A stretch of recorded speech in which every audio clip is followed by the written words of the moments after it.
আসসালামু আলাইকুম এভরিওয়ান। যেখান থেকে আমার ভিডিওটি দেখছেন সবাইকে জানাই আন্তরিক অভিনন্দন এবং শুভেচ্ছা। আশা করছি সবাই খুব ভালো আছেন। আজকে ভিডিওটি শুরু করেছিলাম সকাল থেকে।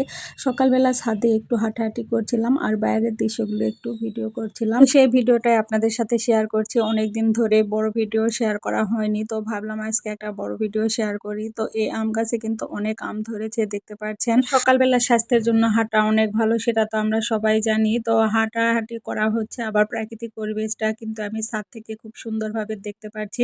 আসলে দেখতে খুব ভালো লাগছিল। এই যে জেলেরা কিন্তু মাছ ধরছে পুকুরে, আর ছাদের উপরে এই যে একটা গাছ, এটা কি গাছ আপনারা যারা ভিডিওটি দেখছেন অবশ্যই কমেন্ট করে জানাবেন। আর তারপর চলে আসলাম নাস্তা করতে। তো আজকে আমি সকালে নাস্তা বানিয়েছিলাম না, বাইরে থেকে আজকে নাস্তা কেনা হয়েছে। নাস্তাতে ছিল পরোটা, রসমালাই আর ছিল বুটের ঘাটি। তো আমার ভিডিও করা দেখে জামাই আবার মজা করে বলছিল যে নাও ভিডিও করো, বেশি বেশি করে ভিডিও করো। আমি এভাবে ক্যামেরার সামনে ধরে রাখি আর তুমি ভিডিও করো। তো যাই হোক, সকালের নাস্তা করার পর দুপুরের রান্নার জন্য চলে এসেছি। রান্নার জন্য আমি এখানে আজকে লাল শাক নিয়েছি। লাল শাকগুলো কেটে বেছে ধুয়ে পরিষ্কার করে নিব। আর এখানে রয়েছে ট্যাংরা মাছ, ট্যাংরা মাছগুলো কেটে নিব। আর আজকে এই ট্যাংরা মাছগুলো দিয়ে খুব সিম্পল একটা ঝোল রান্না করব। তো রান্না আসলে তো সবাই পারেন, এই কারণে কিন্তু আমি রান্নাটা পুরোপুরি ভিডিও আর করি নাই। তো প্রথমে আমি আলু ছোট ছোট করে কেটে নিয়েছিলাম, এরপর সব রকমের মশলা কষিয়ে কষা মশলার উপরে আলুগুলো দিয়ে আলুগুলোকে আবার একটু ভালো করে কষিয়ে নিয়ে কিন্তু আমি ঝোলটা রান্না করে নিয়েছি। আর এরপর আগে থেকে কষিয়ে নেওয়া ট্যাংরা মাছগুলো আমি কিন্তু ঝোলের ভেতরে দিয়ে দিলাম।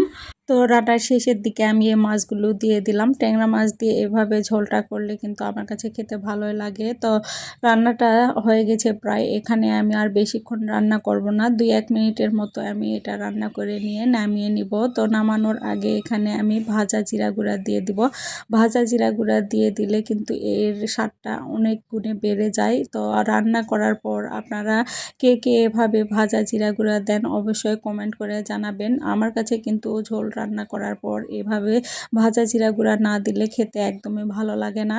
তো রান্নাটা কিন্তু এখন হয়ে গিয়েছে। এখন এ পর্যায়ে আমি রান্নাটা নামিয়ে নিব। আসলে যে কোনো ঝোল তরকারিতে, মাছের ঝোল কিংবা যে কোনো ঝোল তরকারিতে এভাবে ভাজা জিরা গুঁড়া দিলে খেতে ভালো লাগে, আবার কালারটাও কিন্তু অনেক সুন্দর লাগে। তো এই তো ফাইনাল লুক তরকারির। ট্যাংরা দিয়ে এই মাছের ঝোলটা আপনারা কেমন করে রান্না করেন জানাবেন।